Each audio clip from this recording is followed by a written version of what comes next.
पापा भी बाथरूम से निकले हैं, उनको इतना गुस्सा चढ़ा हुआ है। मैंने कहा कि जल्दी से किचन में आ गई हूँ, खाली देचकी के अंदर ना मैं चम्मच हिला रही हूँ ताकि उनको लगे मैं कुकिंग कर रही हूँ, ताकि उनका गुस्सा उतर जाए। क्योंकि जब मैं किचन में होती हूँ तो उनको लगता है कि मैं थोड़े बहुत गुस्से में हूँ। कुछ औरतें कहती हैं कि शोहर के आने से पहले घर के सारे काम हो चुके हों, खुशबू लगा के बैठें जब वो आएँ। और कुछ औरतें कहती हैं कि शोहर के आने भी सारे काम स्टार्ट करो ताकि उसको पता चले तुम दिन भर में कितने काम करती हो। कौन सी चीज़ बेहतर है या ये मुझे पता नहीं है यार। वैसे घर में पापा को सारा दिन आवाज़ें दो ना तो पापा आवाज़ नहीं देते, लेकिन कोई चीज़ घर में टूट जाए पापा फौरन आ जाते हैं। अभी ये प्लेट टूटने वाली थी मुझसे यार। पापा के दफ्तर वालों ने उनको सख्ती से कह दिया कि आपके पास नॉन ऑब्जेक्शन सर्टिफिकेट होगा तो आप यूट्यूब की वीडियोस में आ सकते हैं। और मेरे पुरानी यूट्यूब की वीडियोस देख के ना ऑफिस वालों ने सख्ती से मना कर दिया पापा को, अब आपने वीडियोस में नहीं आना। मैंने नई टेक्निक निकाली, अब जाली से जो है ना सारा किचन साफ करना है, क्योंकि इतने जाली लोग जिंदगी में आ गए कि अब जाली ही आपकी जिंदगी में रह गई है। आपके ख्याल से मिलेनियल्स ज़्यादा अच्छा कंटेंट बनाते हैं या जेन ज़ी? यार कुछ लोग इंग्लिश लैंग्वेज सीख रहे हैं, चाइनीज़ सीख रहे हैं, फ्रेंच सीख रहे हैं। इंग्लिश लैंग्वेज ठीक है, माना इंटरनेशनल लैंग्वेज है, आप यूनिवर्सल लैंग्वेज सीखें। और यूनिवर्सल लैंग्वेज जो है, यूनिवर्सल ज़ुबान है मोहब्बत की ज़ुबान। ये मेरी बहुत स्पेशल रेसिपी है जो मेरी दादी ने मुझे कई अरसा नहीं दी। मैं भी मिडिल एज में पहुंच गई और मेरी दादी ने मुझे तब दी जब वो अपनी डेथ बेड पे थी। यार कहते हैं घर के काम में बरकत होती है, और ऐसी बरकत पड़ती है कि काम खत्म होने पे नहीं आते, चम्मच पे चम्मच बढ़ते रहते हैं, डोंगों पे डोंगे आते रहते हैं, और फिर जो कढ़ाइयाँ ये साफ़ होने पे आती नहीं। मैं तो सोचा कि यार मैं ना इटालियन खाना बनाना सीख जाऊँ। उसमें क्या होता है कि मसाले वगैरह होते नहीं हैं, और सारी चीज़ें जो है ना आपकी खुद ब खुद बिना मसालों के बनती है, और 2 मिनट में सारे खाने पक जाते हैं। सिर्फ ये पाकिस्तानी खाने हैं जिसमें इतनी जो है ना लवाजमात डलते हैं, 20-20 मसाले होते हैं, 30-30 मसाले होते हैं, और वो ख़त्म होने भी नहीं आ रहे होते। मैं सोच रही हूँ मैं पापा से कह के ना कि मैं कहूँगी अपना टेस्ट डेवलप करें आप इटालियन और अमेरिकन खानों पर। उसमें ना आपको कोई मेरे मिर्च मसाले देखें, हमारे पैन का क्या हाल हो जाता है, तो मैदों का हाल क्या होता होगा। मैं सोची अपना केस ना पापा के आगे प्रेजेंट करूँ कि पापा अगर ये हमारे चूल्हों का हाल हो रहा है, हम आग ऑन करते हैं तो चूल्हे पहले ही जो है ना साफ़ करने पड़ते हैं, और अगर ये हाल हो रहा है हमारे तवों का, तो सोचे हमारे मैदों का और हमारे जिस्म का क्या हाल हो रहा होगा। अब मैं ऐसे पापा को ये मैं बात कह के ना, ये बात कह के ना केस जीतती हूँ। मुझे ये समझ नहीं आती, दिन खत्म हो जाता है, काम खत्म नहीं होते। वैसे लोग कहते हैं ना सुबह सुबह उठो, वक्त में बहुत बरकत होती है सुबह सुबह। तो मैंने देखा औरतें सुबह 5 बजे उठ जाती हैं, घर के काम सारे कर रही होती हैं, लेकिन फिर भी उनके काम खत्म नहीं होते हैं। अब देखो सारा काम हो गया था, ठीक है, और पता चला कि माइक्रोवेव अंदर से ये देखो चिंगारी क्या अंदर खाने शाने गिरे हुए हैं, सारे काम हो गए, मशीनें अब साफ़ करनी रह गई हैं। तो अभी आज के दिन में क्या करना है, सारी मशीनें साफ़ करनी है। मशीन साफ़ करते करते सारे काम ख़त्म करने हैं आज। ऐसे पापा ने कहा गीला कपड़ा ना मारा करो, ये करंट आ सकता है, लेकिन मेरे ख्याल से करंट का तो कोई इधर काम नहीं है। उई ये गलती से पानी इसके अंदर चला गया। चलो बाहर आ, इसको साफ़ करूँ। काम जो है ना, यूँ मैं एक चीज़ पे नखरा करती रहूँगी तो काम नहीं ख़त्म होना। उफ चलो भाई, मेरा तो दिमाग एक और चीज़ कह रहा है कि काम शायद दोपहर को स्टार्ट करने चाहिए। उससे क्या होगा कि आपके जो काम है ना वो थोड़े थोड़े आपको कम करने पड़ेंगे। ये क्या हो गया यार काम करते करते काम बढ़ ही ना जाए। ये प्लेट टूटने वाली हुई। जब कोई प्लेट टूटती है, वैसे पापा को 100 आवाज़ें तो पापा को आवाज़ नहीं आती, जब कोई चीज़ टूटती है पापा कहीं ना कहीं से निकल ही आते हैं। मैंने बड़ी आस करके लोगों की लंबी लंबी बातें सुनती हूँ, जैसे पापा मुझे डांटी जा रहे हैं, मैं ना इधर किचन में बहाने से काम पे लग गई हूँ। यार ये देखो सारा किचन समेट रहा हूँ मैं, कपड़ा यूज़ करने के बजाय ना नई टेक्नोलॉजी यूज़ करी हुआ है, ये जाली। यार जाली लोगों के साथ रह के जालियाँ इस्तेमाल करूँगी तो और क्या करूँगी यार। ये देखो मैंने सारे का सारा काम कर लिया। वही अब ये गंद इसको फेंकूँ कहाँ पे, कूड़े के अंदर ऑलरेडी बड़ी चूंटियाँ, ये मैंने डालना है, मज़ीद चूंटी हो जाए ना सब। और यार मुझे इतना गुस्सा आ रहा है, समझ नहीं आ रहा। गुस्से में मैं तो मुन्ना भाई MBBS की तरह ना लाफ्टर थेरेपी कर रही हूँ, और उसका क्या फ़ायदा मुझे तो बिल्कुल मालूम नहीं। लेकिन बाहर बस किचन समेटूँ मैं, बहुत हो गया किचन में, इतना टाइम ही लगाना चाहिए। आगे एक मौलाना साहब आज एक लेक्चर दे रहे थे कि ज़िंदगी का आपने हिस्सा ही बना लिया, किचन में घुसते रहते हैं। मैंने भी सोचा मौलाना साहब की ये वाली बात तो ज़रूर माननी है कि भाई किचन में नहीं हर वक्त घुसे रहना आपने, और बड़े काम है ज़िंदगी में, बड़े मशागिल हैं, इससे भी ज़रा बाहर निकलें। काम मेरा ख्याल से हो गया, किचन को वाइंड अप करती हूँ, बहुत हो गया मेरे साथ। फिर कोई काम याद आ जाएगा, फिर मैं यहाँ पे आ जाऊंगी हंडिया में चम्मच चलाने। ये बड़े मजे की चीज है, हुमा ने हर जगह ना ये लिख के लगाया हुआ है, कभी किचन की किसी अलमारी के अंदर ये चीज मिलेगी, एक ये चीज मिलेगी, और यही डिटो कप ये इसके नीचे से मिलेगा। ये देखो हर जगह से लिख के चीजें लगाई हुई है, और एक ये जूसर के पास भी है, हर जगह से क्या क्या लिख के लगाया हुआ है। यानी के सब्सक्राइब कर डाला तो लाइव झींगा लाला।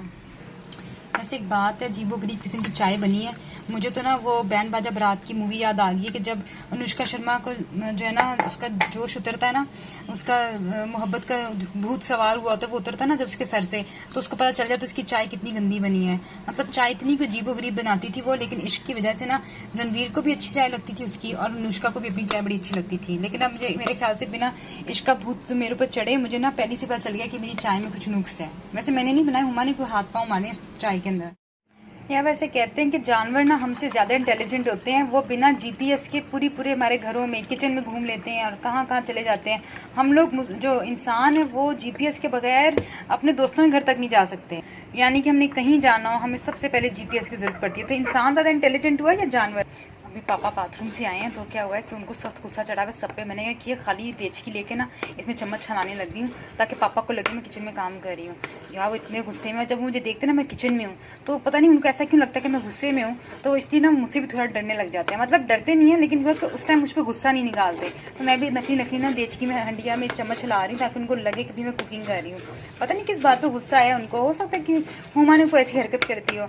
चूल्हे की आग तो नहीं ऑन, तला लग जाए मेरा काम बढ़ जाए। नहीं, तला नहीं लगा, बाहर आ बस नकली चम्मच है। कभी एक बार गाइस आपको ये चीज़ें भी हेल्पफुल हो जाती हैं। ये आपको लग रहा है कुछ नहीं है, लेकिन ये बहुत बड़ा सुकून का बायस बन रहा है मेरा। वरना अभी पापा ने पता नहीं क्या डांट के मूड खराब कर देना था, फिर मुझे आइसक्रीम खा के मेरी डाइट खराब करनी पड़नी थी। वैसे हम इंस्पिरेशन अच्छे लोगों से भी लेते हैं और बुरे लोगों से भी लेते हैं। जो मेरी अच्छी टीचर्स थी उनको देख के मेरा दिल करता था कि मैं भी बड़े होकर अच्छी सी टीचर बनूंगी, और जो बुरी टीचर्स हैं उनको देख के भी इंस्पिरेशन मिलती थी कि यार इन जैसा मुझे नहीं बनना, मैं बल्कि बच्चों को इतनी अच्छी बचपन की यादें दूंगी कि उनको ना दिल करेगा स्कूल आने का। तो वैसे आप इंस्पायर अच्छी चीज़ों से भी हो सकते हैं, बुरी चीज़ों से भी हो सकते हैं, लेकिन फिर भी ये बेहतर है आप अच्छे बन के किसी को इंस्पायर करें, इतना टॉर्चर ना करें। क्योंकि मेरा स्कूल तो मुझे बहुत बुरा लगता है, खासतौर पर मेरी क्लास 6 और 7 की जो टीचर्स हैं बहुत जो है ना वो मैं कहूँगी जालिम है, बल्कि उन जैसा कोई हो भी ना, बड़ी गलत बात है। वैसे आपके ख्याल में जो मिलेनियल्स है वो अच्छा कंटेंट बनाते हैं या जेनजी? क्योंकि अक्सर मैंने देखा है कि जो जेनजी लोग हैं ना वो ऐसा कंटेंट बनाते हैं कि जो मिलेनियल्स है वो पीछे रह जाते हैं, लेकिन कुछ मिलेनियल्स ऐसे हैं वो ऐसा कंटेंट बनाते हैं कि जो जेनजी वो उनको पकड़ नहीं पाते। तो ये ज़रा एक चीज़ कंफ्यूजिंग सी है, लेकिन मुझे लगता है कि दोनों ही बेहतर बनाते हैं। कुछ मामलों में जो है ना टॉपिक्स पे डिपेंड करता है। तो मिलेनियल्स के पास कुछ ज़्यादा अच्छे टॉपिक्स होते हैं कभी कभार। यार इस चटनी की रेसिपी जो है ना मैं कैसे बताऊँ, ये मैंने मुफ्त में वैसे लेनी चाहिए थी, लेकिन ये मुझे ना पूछे कितना, सिर्फ पैसे ही सब कुछ नहीं होते, आपका जो ज़िंदगी के साल लग जाते हैं ना वो भी बहुत बड़ी इन्वेस्टमेंट होती है।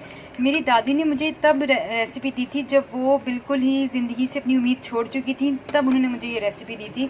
और इस रेसिपी में सिर्फ और सिर्फ 3 चीज़ें डलती हैं, और मुझे लगा था पता नहीं कौन सी कोई साइंसी नुस्खा है, कौन सी बड़ी कोई रेसिपी है जो मुझे मिल गई है। लेकिन जितना इसका मैंने इंतज़ार किया ना वो वर्थ इट थोड़ा है, इसलिए क्योंकि ये इतनी ज़बरदस्त किस्म की चटनी है। घर में आपको कुछ ना पकाना आ रहा हो या कुछ समझ ना आ रही है तो ये रेसिपी ऐसी है कि भाई 3 चीज़ों से आप हर किसी का दिल जीत सकते हो। ना आपको इमली की चटनी की ज़रूरत पड़ेगी, ना आपको धनिया की चटनी की ज़रूरत पड़ेगी, किसी चटनी की ज़रूरत नहीं पड़ेगी।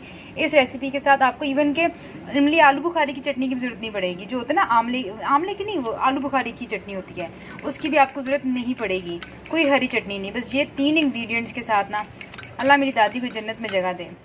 यार मैं सोची तमाम वो इन्फ्लुएंसर्स और वो सारे के सारे कंटेंट क्रिएटर्स जो वॉइस ओवर वीडियोस बनाते हैं उनकी हिम्मत है यार, क्योंकि उनके घर में खामोशी में हैरान हूँ किस टाइम पे होती है कि वो वॉइस ओवर्स भी कर लेते हैं और उनके घर वाले उनको पीछे से आवाज़ नहीं देते, कोई छींके नहीं मारता, कोई तंग नहीं करता पीछे से। ये कौन से लोग हैं मुझे, और वैसे ही मैं सचमुच में जानना चाहती हूँ कैसे मैनेज करते हैं।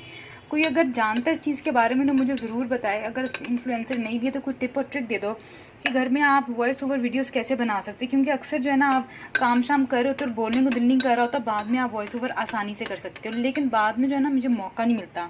क्योंकि मैं ज़्यादा बोलूँ तो पापा भी कहते बेटा चुप हो जाओ, क्यों इतना बोल रहे हो। तो फिर पापा भी आराम से और प्यार से कहते हैं कि मैं पापा को कुछ कहती भी नहीं कि पापा, फिर मैं किसी किस्म का ना वो नहीं कहती, कोई ज़िद नहीं करती।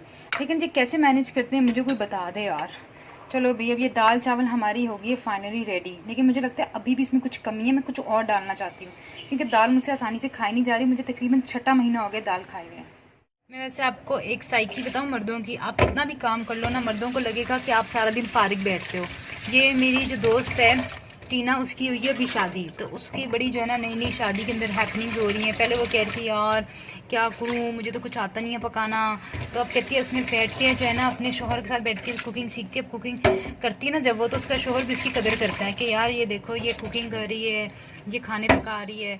तो वो कहती है जब आपका शोहर घर आए ना तो आपने दफ्तर से मेक श्योर करना है कि काम आपके ख़त्म ना हुए हों, क्योंकि अगर आप उसके सामने फारिग बैठोगे उसके लगेगा आप सारा दिन फारिग बैठते हो।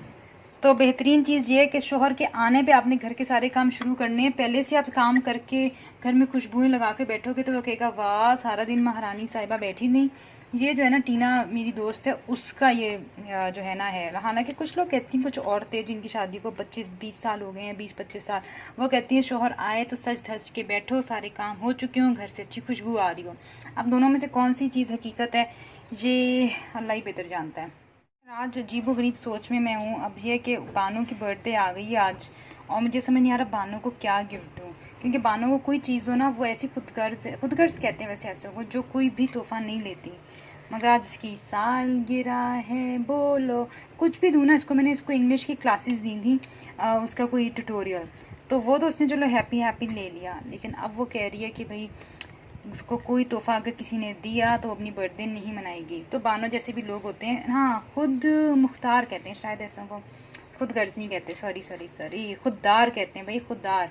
क्या हो गया यार, आजकल के मम्मी डैडियों में रह के मेरी उर्दू ख़राब हो गई है। मैं उर्दू में ना 100% लेने वाली स्टूडेंट थी, लेकिन अब जो है ना आजकल के लोगों ने मुझे क्या बना दिया, और हुमा की जो है ना गुलाबी उर्दू ने मुझे ख़राब कर दी है। क्या हो गया यार, इधर आ मछली की, ये मछली बन गए भाई ये तो। खैर बहरहाल आज सोच रही हूँ क्या मैं इसके लिए तोहफा लूँ, मेरा दिमाग ख़राब हो गया यार।